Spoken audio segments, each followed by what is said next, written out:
विस्सी classes. और previous video में हम लोगों ने देखा था कि टाइप्स ऑफ पार्टनर कितने तरीके के होते हैं, कैसे एक पार्टनरशिप फर्म में हमने पार्टनर्स को अलग अलग टाइप से एक्टिव, सीक्रेट, स्लीपिंग और बहुत सारे पार्टनर्स देखे थे। और इस वीडियो में आज हम जानेंगे कि उसी पार्टनरशिप फर्म में क्या हम किसी माइनर को, माइनर मींस की जिसकी एज 18 ईयर से कम होती है, क्या उसको पार्टनरशिप बिजनेस का पार्टनर बना सकते हैं। अगर बना सकते हैं तो उसके क्या राइट्स होंगी, क्या ड्यूटीज होंगी, क्या रिस्पॉन्सिबिलिटीज होंगी। तो इस वीडियो में हम यही जानने की कोशिश करेंगे, आपके सारे डाउट क्लियर हो जाने वाले हैं। आइए स्टार्ट करते हैं minor as a partner.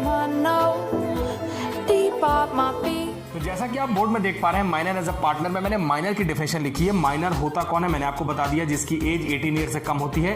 Technical term में देखते हैं तो लिखा हुआ है a person who has not attained the age of 18। तो 18 ईयर से कम का कोई पर्सन है तो वो कहलाता है माइनर।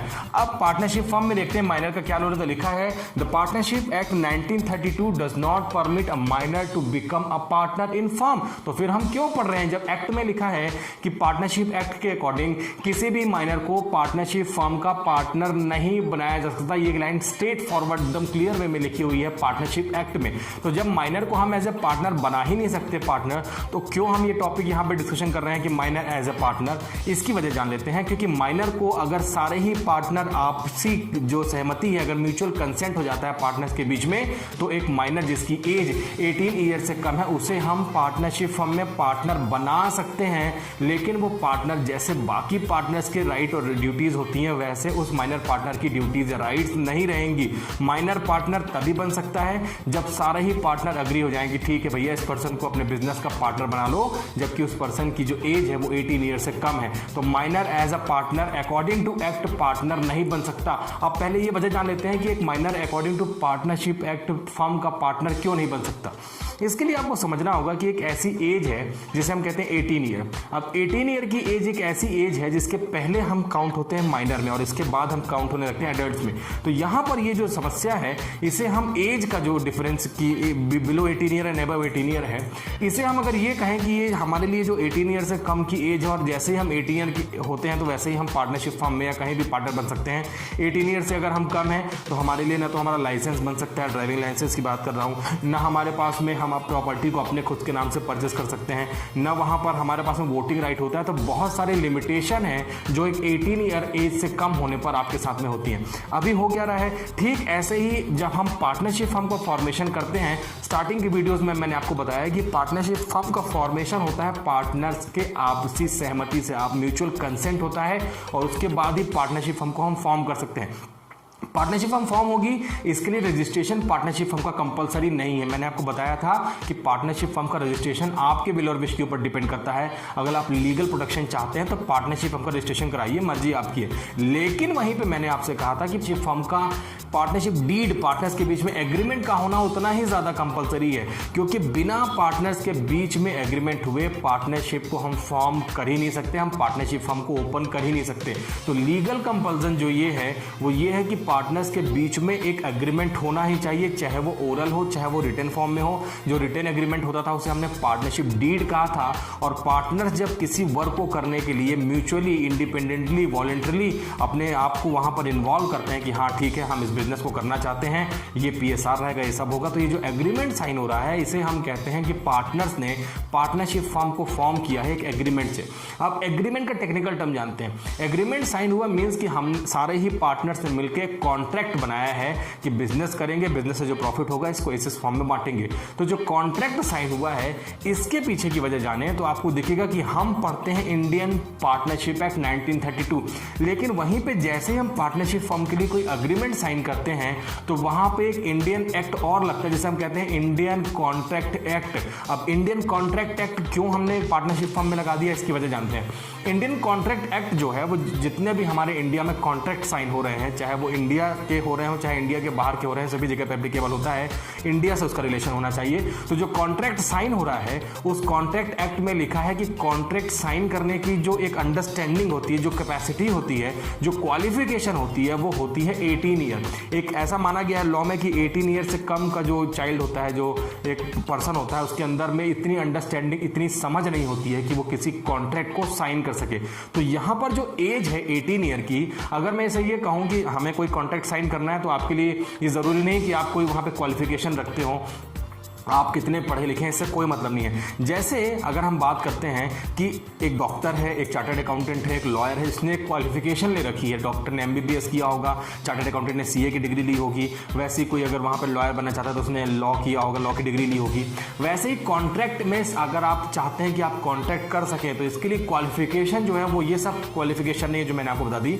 वहाँ पर एक लीस्ट क्वालिफिकेशन है जिसे हम कहते हैं कि आपका 18 ईयर का होना ही आपकी क्वालिफिकेशन है। तो 18 ईयर एक ऐसी क्वालिफिकेशन है, एक ऐसी कंपल्सन है जब आप किसी भी कॉन्ट्रैक्ट को साइन कर सकते हैं। तो ये मामला क्लियर हो गया कि हम कॉन्ट्रैक्ट में साइन कर सकते हैं। हम कॉन्ट्रैक्ट तभी कर सकते हैं जब हम 18 ईयर के हो जाएंगे। और पार्टनरशिप फर्म जो बनी है वो कॉन्ट्रैक्ट के बेसिस पे ही बनी है। और जबकि मैं 18 ईयर का नहीं हूँ, माइनर हूँ, और मैं कॉन्ट्रैक्ट में साइन करने के लिए एज पर लॉ मेरे अंदर वो कैपेबिलिटी है ही नहीं, मैं क्वालिफिकेशन रखता ही नहीं हूँ। ये क्वालिफिकेशन तो सिर्फ एज है। ऐसे में आप जो कि 18 ईयर से कम है किसी भी कॉन्ट्रैक्ट में साइन नहीं कर पाएंगे। और जब कॉन्ट्रैक्ट में साइन कर ही नहीं पाएंगे, कॉन्ट्रैक्ट का हिस्सा बन ही नहीं पाएंगे, तो लीगली आप किसी भी पार्टनरशिप फर्म के पार्टनर नहीं बन सकते। तो मामला क्लियर हो गया कि हम पढ़ते हैं पार्टनरशिप, लेकिन वहां पे कॉन्ट्रैक्ट एक्ट को मिला के हम देखते हैं और एज अ पार्टनर हम 18 ईयर से कम के नहीं बन सकते, क्योंकि हमारे अंदर में अभी कॉन्ट्रैक्ट के लिए साइन करने की पावर या अथॉरिटी नहीं मिली है, क्योंकि एज 18 ईयर से कम है।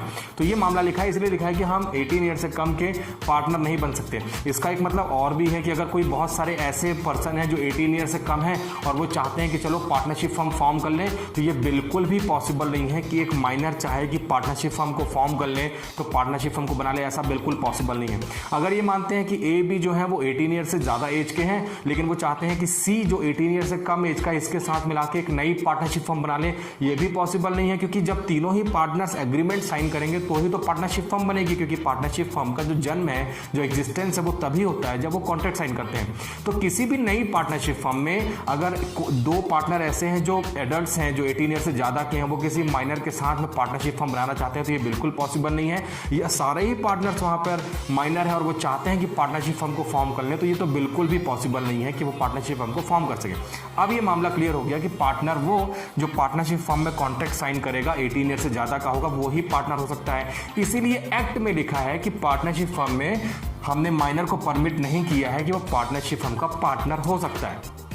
इसका मतलब क्या हो गया कि अगर किसी माइनर को जो 18 ईयर से कम का है पार्टनरशिप बिजनेस में हम पार्टनर बनाते हैं, मैंने आपसे कहा कि अगर सारे ही पार्टनर्स तैयार हो जाते हैं कि ठीक है यार इसको पार्टनरशिप बिजनेस का पार्टनर बना लो, ये बिजनेस के प्रैक्टिसेस को जानना चाहता है, ये बिजनेस के बारे में बहुत एक्साइटेड है, इसके अंदर इतनी क्यूरियोसिटी है कि बिजनेस कैसे होता है, क्या ट्रांजेक्शन होती है, सब जानना चाहता है, इसे पार्टनरशिप बिजनेस का पार्टनर बना लो। लेकिन इसका नाम पार्टनरशिप डीड में नहीं आएगा, ये पार्टनर्स नहीं काउंट होगा, ये माइनर रहेगा। और इसके साथ में वो सारे जो लॉज, जो रूल्स अप्लीकेबल होते हैं एक कंप्लीट पार्टनर के ऊपर में, वो सारे इसके ऊपर में एप्लीकेबल नहीं होंगे। तो हमने उसे पार्टनर बना लिया है। हो सकता है गिफ्टेड चाइल्ड रहा, उसके अंदर भी इतना टैलेंट रहा हो कि हम सारे पार्टनर जो 18 ईयर से ज़्यादा के हैं और हमारे अंदर में इतनी कैपेबिलिटी नहीं है, जो एक माइनर पार्टनर हमें नए नए व्यूज़ बता रहा है, टेक्निकली इतना ज़्यादा वो कंप्यूटर चला लेता है, तो हमने कहा ठीक है इसे बना लो पार्टनर, लेकिन ये बिजनेस का पार्टनर नहीं कहलाएगा क्योंकि इसका नाम पार्टनरशिप डीड में तो लिखा ही नहीं है। तो ये मतलब हो गया कि टेक्निकली वो बिजनेस का पार्टनर नहीं है, लेकिन हमने सारे पार्टनर्स के कंसेंट से उसे पार्टनर बनाया। अब देखते हैं कि यहाँ पर उसके क्या क्या राइट्स, क्या क्या ड्यूटीज़ हैं। तो यहाँ पर सबसे पहला पॉइंट लिखा हुआ है does not contribute any capital.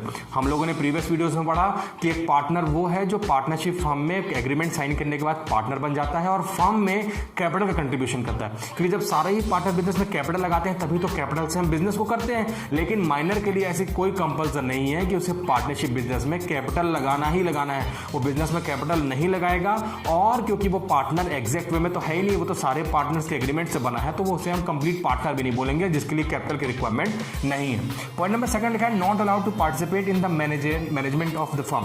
वो फर्म के मैनेजमेंट में भी पार्टिसिपेट नहीं करेगा।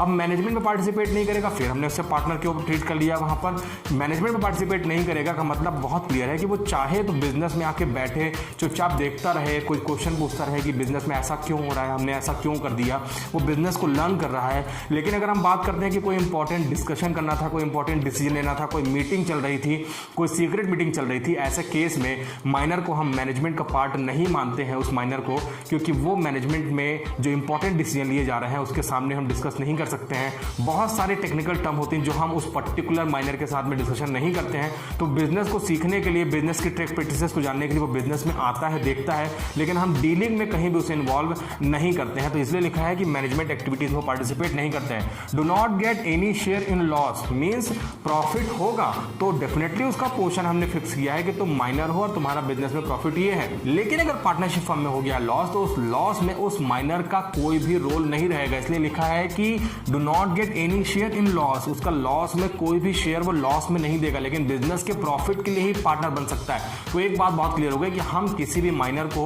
जो 18 ईयर से कम है, सारे ही पार्टनर्स के म्यूचुअल कंसेंट से पार्टनरशिप फर्म में पार्टनर ट्रीट कर सकते हैं, जो कि एक रियल पार्टनर नहीं माना जाएगा। वो पार्टनर कैपिटल नहीं लगाएगा, उस पार्टनर को प्रॉफिट में तो पोर्शन मिलेगा, लेकिन इन केस अगर फर्म में हो गया है लॉस, तो उस लॉस के लिए उसकी भरपाई वो माइनर पार्टनर नहीं करेगा। Minor can not form a new partnership firm. मैंने आपको बता दिया कि माइनर किसी भी नई पार्टनरशिप फर्म को वहां पे फॉर्म नहीं कर सकता है। Liable for outsider for his personal debt, अगर माइनर बिजनेस में आकर बैठने लगा, बिजनेस की टेक प्रैक्टिसेस को समझने लगा, और मैंने इसके पहले नॉमिनल पार्टनर पढ़ाया था कि नॉमिनल पार्टनर अपने हाव भाव से ऐसा प्रूफ कर देता है कि वो बिजनेस का पार्टनर है। ऐसे ही यहाँ पे जो माइनर है, अगर वो ऐसा ट्रीट कर देता है कि वो बिजनेस का पार्टनर है, और ऐसे केस में अगर कोई उससे डीलिंग हो जाती है और इस डीलिंग से कोई लायबिलिटी वहाँ पे स्टैंड अप हो जाती है, तो ऐसे में उस लायबिलिटी का पेमेंट इस माइनर को करना ही होगा। भले उसने कैपिटल नहीं लगाई, भले उसने लॉस में कोई पार्टिसिपेशन नहीं किया, लेकिन उस माइनर की वजह से अगर कोई लायबिलिटी रेज होती है आउटसाइड ऑफ द फर्म, तो उस लायबिलिटी का पेमेंट यहाँ पे माइनर पार्टनर को करना होगा। नेक्स्ट पॉइंट है inspect the books of account of the firm. वो चाहे तो पार्टनरशिप फर्म के बुक्स ऑफ अकाउंट को कैसे वहां पे रिकॉर्डिंग होती है, क्योंकि यही सब सीखने के लिए तो उसने पार्टनरशिप फर्म को ज्वाइन किया है। तो बुक्स ऑफ अकाउंट कैसे मेंटेन होती है, उसमें कौन कौन से रिकॉर्डिंग ऑफ ट्रांजेक्शन होती हैं, कितना प्रॉफिट हो रहा है पार्टनरशिप फर्म में, कितना टर्नओवर है, कितना हम जीएसटी का पेमेंट कर रहे हैं गवर्नमेंट ऑफ इंडिया को, तो ये सारी चीजें माइनर पार्टनर देख सकता है। Means inspection books of account का चाहे तो वो कर सकता है। अगर उसे ऐसा लगता है कि वो बुक्स ऑफ अकाउंट की कोई कॉपी, फोटो कॉपी चाहता है, उसकी डुप्लीकेट कॉपी चाहता है, तो ऐसा भी वो कर सकता है। पार्टनरशिप बिजनेस से वो उसकी जेरॉक्स कॉपी लेकर और उसके बारे में इंफॉर्मेशन कलेक्ट कर सकता है। He can file a case of any partner for his profit, और वो केस कर सकता है, वो उन्हीं पार्टनर के ऊपर में केस कर सकता है जिन्होंने उसे माइनर पार्टनर ट्रीट किया था। अब वो उन्हीं पार्टनर के ऊपर केस कर सकता है तब, जबकि अभी हमने देखा कि वो लॉस में कोई पार्टिसिपेशन नहीं होगा, सिर्फ प्रॉफिट में वो पार्ट करेगा। अगर प्रॉफिट जो उसका डिसाइड था और वो प्रॉफिट पार्टनर्स जो एग्जिस्टिंग पार्टनर्स है वो उसे नहीं देते हैं, तो अपने प्रॉफिट को लेने के लिए वो कोर्ट में जा सकता है, केस फाइल कर सकता है उन सारे ही पार्टनर्स के जो उनके प्रॉफिट को देने के लिए वहां पर कुछ ना कुछ प्रॉब्लम क्रिएट कर रहे हैं। तो बहुत सारे पॉइंट्स आपने देखे हैं जो एक माइनर पार्टनर के साथ में है। कैपिटल नहीं लगाना है, प्रॉफिट में शेयर करना है, लॉस में शेयर नहीं करना है उसे, कोई लायबिलिटी उसके साइड से इंक्रीज होती है तो उस लायबिलिटी का पेमेंट वो करेगा, कोर्ट में केस कर सकता है। तो ये सारे पॉइंट हैं। चलिए मान लेते हैं कि अब पार्टनर 18 ईयर्स का हो गया। ऐसा तो पॉसिबल नहीं कि वो हमेशा माइनर रहेगा, क्योंकि टाइम के बेसिस पे अब जैसे ही वो 18 ईयर का कंप्लीट होता है तो एक क्वालिफिकेशन वो गेन कर लेता है, जिसे हम कहते हैं कि अब वो माइनर नहीं रह गया, उसने एडल्ट्स वहां पर बन गया और वो 18 ईयर उसकी क्वालिफिकेशन है। अब 18 ईयर होने के बाद में मैंने आपसे कहा कि जो नॉर्मल पार्टनर होते हैं कि जिनके पास में सारा, जिन्होंने पार्टनरशिप को फॉर्म किया था, वो सारी ही क्वालिफिकेशन ऑटोमेटिकली 18 ईयर की होने के साथ में उस पार्टनर्स को मिल जाती है। अब क्योंकि वो बिजनेस का लगातार पार्टनर पहले से भी था, अब 18 ईयर होने के बाद में उसके पास टाइम है 6 मंथ का, जब वो पब्लिक नोटिस देकर पार्टनरशिप फर्म में जुड़े रहने या पार्टनरशिप फर्म को छोड़ देने की बात करेगा। हो सकता है 18 ईयर का हो गया, अब उसे लगता हो कि नहीं, अब मैं ये एक काम करता हूं कि मैं तो माइनर पार्टनर ज्वाइन किया था, अब मैं 18 ईयर का हो गया हूं, अब मैं खुद कॉन्ट्रैक्ट कर सकता हूं, चलो कोई नई पार्टनरशिप फर्म अपने नाम से खोल लेता हूं, अपने पार्टनर्स, अपने दोस्तों के साथ मिलकर खोल लेता हूं। ऐसे केस में या उसे लगता है कि नहीं, अब मुझे इसी पार्टनरशिप बिजनेस को कंटिन्यू करना है, अब मैं माइनर पार्टनर नहीं हूं, अब तो मैं मेजर पार्टनर हो गया हूं, तो मुझे भी पार्टनर्स में वही सारी चीजें मिलेंगी।